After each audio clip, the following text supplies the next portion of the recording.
నేను ఈరోజు మన ఛానల్లో చికెన్ కోడిగుడ్డు ఎలా వండాలో చూపిస్తాను. చికెన్లో చాలా వెరైటీలు చేసుకుంటారు. నాకు తెలిసిన పద్ధతిలో నేను చికెన్ కోడిగుడ్డు ఎలా వండాలో కర్రీ చేసి చూపిస్తాను. దీనికి కావాల్సినవి ఇదిగోండి, ఇది 1/2 kg చికెను. ఎగ్స్ మన ఇష్టం అండి, ఒక 6 లోపు ఎప్పుడు ఎన్నైనా వేసుకోవచ్చు. నేను 6 వేస్తున్నాను. ఇది అల్లం, వెల్లుల్లి, చెక్క, లవంగాలు, ధనియాలు పేస్ట్ అండి. ఇది నేను పేస్ట్ ఇలా నూరుకొని పెట్టుకున్నాను. కొత్తిమీర, పసుపు, కారం, ఉప్పు, ఇవేనండి దీనికి కావాల్సిన ఇంగ్రీడియంట్. ఆయిల్. స్టార్ట్ చేద్దాం. ఇదిగోండి, చికెన్ శుభ్రంగా నీట్గా కడిగి పెట్టుకున్నాను. వాటర్ లేకుండా నీట్గా కడిగి పెట్టుకుని దీంట్లో మనం మిక్సీ పట్టుకున్న మసాలా,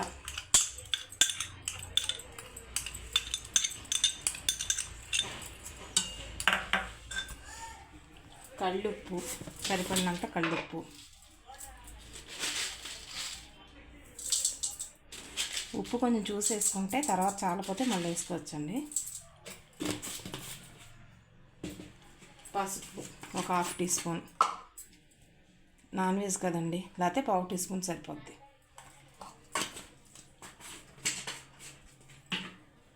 కారం ఎవరి టేస్ట్ని బట్టి వాళ్ళు తినగలిగినంత మట్టికి వేసుకోవచ్చు. నేను 2 స్పూన్స్ వేస్తున్నాను.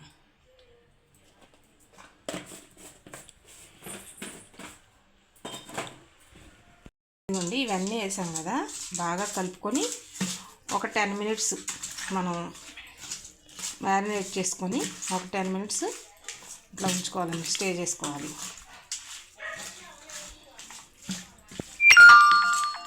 నీట్గా అంతా కలుపుకొని బాగా ఒక 10 minutes ఉంచుకుందాం. ఈ ఎగ్స్ నేను ఉడకబెట్టి లైట్గా నూనెలో పసుపు వేసి వేయించుకున్నానండి. అవి వేసే ముందు కొంచెం చిన్న ఘాట్లు పెట్టుకొని వేసుకుంటే సరిపోతుంది. 10 నిమిషాలు అయ్యింది. మనం చికెన్ రెడీ చేసి పెట్టుకున్నాం కదా. ఇప్పుడు స్టవ్ ఆన్ చేసుకొని ప్యాన్ పెట్టుకొని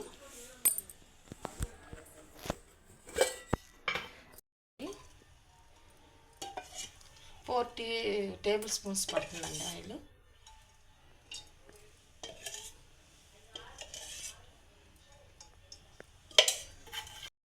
ఇదిగోండి, 10 minutes అయిపోయింది. ఆయిల్ హీట్ ఎక్కింది.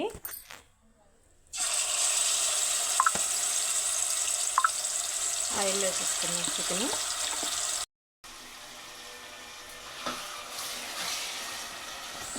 ఇదిగోండి, చికెన్ అంతా వేసుకొని చక్కగా కలుపుకొని ఆయిల్లో ఒక 10 minutes మూత పెట్టేసి లో ఫ్లేమ్ కాకుండా హై ఫ్లేమ్ కాకుండా మీడియం ఫ్లేమ్లో ఉంచుదాం చికెన్.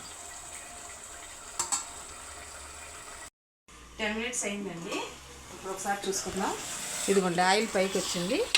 ఇలా ఆయిల్ పైకి వచ్చిన తర్వాత దీంట్లో వాటర్ పోసుకోవాలి. కొంచెం వాటర్ పోసుకుందాం. ఇందాక మనం కర్రీని కలిపిన దాంట్లో కొన్ని పోసుకుందాం. మసాలాలు, ఉప్పు, కారం అవి ఉంటాయి కదా, ఇవేం పర్వాలా పోసుకోవచ్చు, ఇదేం వేస్ట్ అవ్వదు.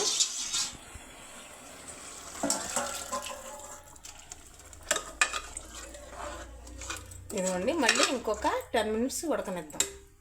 ఇప్పుడు కూర ఉడుకుతుంది, ఉడకబెట్టింది. ఈ స్టేజ్లో ఇదిగోండి, మా ఎగ్స్కి ఇట్లా ఘాట్లు పెట్టుకొని అక్కడక్కడ వేసుకోవాలి.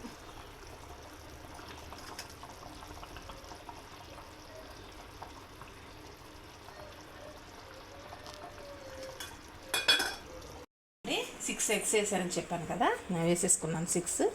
ఇలా ఉడికేటప్పుడు వేస్తేనండి ఆ గుడ్డుకు కూడా దాంట్లో ఉడికి చాలా బాగుంటుంది. ఇంకా దగ్గర పడినాక ఇంకా ఉడకాలండి. కూర ఉడికిన తర్వాత తీసుకుందాం, మూత పెట్టేసుకుందాం. అది ఉప్పు సరిపోయిందో లేదో టెస్ట్ చేసుకుందాం.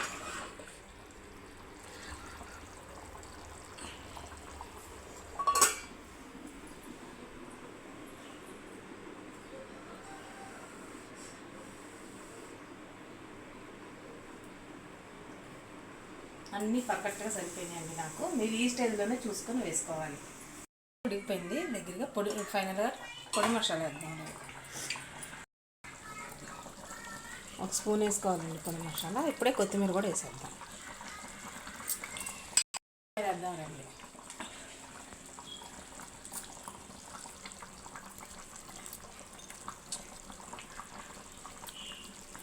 కూర ఎంతవరకు వచ్చిందో చూద్దాం. ఇదిగోండి రెడీ అయిపోయింది. ఇదిగోండి దీనికి కొంచెం గ్రేవీగా ఇలా ఉంటేనే ఈ కూర ఎగ్స్ వేసినప్పుడు బాగుంటుంది. అయిపోయిందండి. మా ఛానల్లో మా వీడియో కనుక మీకు నచ్చినట్లయితే లైక్ చేయండి, సబ్స్క్రైబ్ చేసుకోండి. నమస్తే.